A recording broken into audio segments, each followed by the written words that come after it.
Hi, hello, வணக்கம். இன்னைக்கு இந்த வீடியோல என்ன பார்க்க போறோம் அப்படின்னா, logical arrangement of words, logical reasoning, அதாவது ரீசனிங் அபிலிட்டி அப்படின்ற செக்ஷன்ல இந்த பர்ட்டிகுலர் டாபிக் தான் பார்த்துட்ருக்கோம். இதுக்கு முன்னாடி 2 வீடியோஸ்ல வந்து டைப் 1, டைப் 2 பார்த்தாச்சு. இந்த வீடியோஸ்ல வந்து நம்ம இந்த வீடியோல டைப் 3 பார்க்க போறோம். சரி, டைப் 3ல என்ன சொல்லியிருக்காங்க, எப்படிப்பட்ட கொஸ்டின்ஸ் கேட்குறாங்க, அதை எப்படி சால்வ் பண்ணலான்னு பார்க்கலாம். Sequence in ascending order, descending order. Sequence in ascending or descending order. சரி, இது எப்படி சால்வ் பண்ணலாம்? இதுக்கு ஃபஸ்ட்டு ஒரு 3 எக்ஸாம்பிள் கொடுத்துருக்கேன். இந்த 3 எக்ஸாம்பிள் எப்படி சால்வ் பண்ணுறது? ஸோ அது எப்படி எந்த மாதிரியான ஒரு லாஜிக்கல் சீக்வென்ஸை ஃபாலோ பண்ணி இதை சால்வ் பண்ண போகிறோம் அப்படின்னு சொல்லிட்டு பார்க்கலாம். சரி, first question, gold, iron, sand, platinum, diamond. So இப்படி கொடுத்துருக்காங்க. சரி, இப்போது இதை வந்து இன்க்ரீஸிங் ஆர்டர், ஓகே, அதாவது increasing order based on their cost. So நம்ம வந்து இதை வந்து அரேஞ்ச் பண்ணும்போது ஃபஸ்ட்டு எது வரும் அப்படின்னு பார்க்கும்போது, ஃபஸ்ட்டு வந்து பார்த்தீங்கன்னா த லீஸ்ட் காஸ்ட்லி அதுதான் வரும். லீஸ்ட் காஸ்ட்லி எது? சாண்டு. லீஸ்ட் காஸ்ட்லி வந்து சாண்டு, ஃபஸ்ட்டு அது வந்துடும். சரி, நெக்ஸ்ட்டு எது வரும்? காஸ்ட் ஆஃப் அயன் வரும். சாண்டுக்கு அப்புறம் வந்து பார்த்தீங்கன்னா நெக்ஸ்ட்டு செகண்ட் காஸ்ட்லியஸ்ட் திங் வந்து எது இருக்குன்னா அயன் இருக்குது. ஸோ அப்போது நெக்ஸ்ட் வந்து அயன் வரும். சரி, first sand, next iron. Okay, மூணாவது. ஸோ அப்போது சாண்ட் அயனுக்கு அப்புறம் வந்து இங்கே இருக்கிற காஸ்ட்லியஸ்ட் திங் அப்படின்னு பார்க்கும்போது எது? கோல்டு. கோல்டு வந்து தேர்ட் வரும்.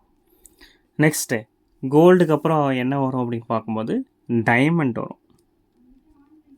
அண்ட் ஃபைனலி வந்து காஸ்ட்லியஸ்ட் திங் எதுன்னு பார்த்திங்கன்னா பிளாட்டினம். ஸோ இது வந்து நம்ம என்ன பண்ணியிருக்கோம், ஒரு increasing order that is based on their cost அப்படி வந்து அரேஞ்ச் பண்ணியிருக்கோம். ஓகே, சரி, இது ஒரு question. Sand, iron, gold, diamond, platinum. சரி, நெக்ஸ்ட்டு செகண்ட் கொஷின் என்னென்னு பார்க்கலாம். சரி, இப்போது இந்த செகண்ட் கொஷினில் வந்து பார்த்தீங்கன்னா இது இன்க்ரீஸிங் ஆர்டரில் எப்படி வந்து நம்ம வந்து அரேஞ்ச் பண்ணலாம். ஸோ இன்க்ரீஸிங் ஆர்டரில் ஃபஸ்ட்டு அரேஞ்ச் பண்ணும்போது எது வரும்? 100 தான் ஃபஸ்ட்டு வரும்.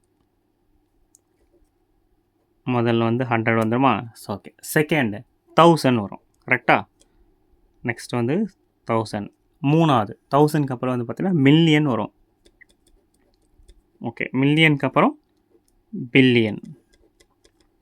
ஓகே, ஃபைனலி வந்து பார்த்தீங்கன்னா ட்ரில்லியன் வரும்.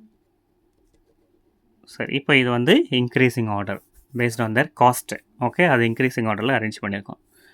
சரி, மூணாவது question, country, furniture, forest, wood, trees. சரி, இப்போ இது எப்படி வந்து நம்ம அரேஞ்ச் பண்ணலாம் அப்படின்னு பார்த்தீங்கன்னா, ஓகே, ஃபஸ்ட்டு வந்து பார்த்தீங்கன்னா இதில் வந்து ஓகே, ஃபஸ்ட்டு கண்ட்ரி ஃபஸ்ட்டு கண்ட்ரின்னு எடுத்துட்டோன்னு வச்சுக்கோங்களேன். ஓகே, முதல்ல கண்ட்ரி. இப்போ கண்ட்ரின்னு எடுத்துட்டா each and every country that contains forest. ஓகேவா? ஸோ நெக்ஸ்ட் என்ன வரும்? ஃபாரஸ்ட் வரும். ஓகே, ஃபாரஸ்ட் அப்படின்னு எடுத்துட்டாலே each and every forest is having trees. ஓகேவா? அப்போ மூணாவது வந்து ட்ரீஸ் வரும்.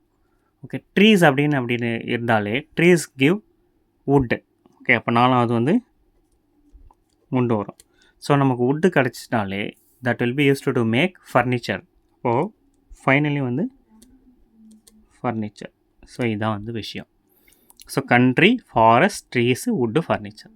ஓகே, ஸோ இப்போ இந்த டைப்பில் sequence in ascending or descending ஆர்டரில் எப்படி வந்து based on the certain logical things வச்சு நம்ம வந்து அதை அரேஞ்ச் பண்ணலாம் அப்படின்றத பார்த்துருக்கோம். தேங்க்யூ ஃபார் வாட்சிங் மை வீடியோ. Thank you, by.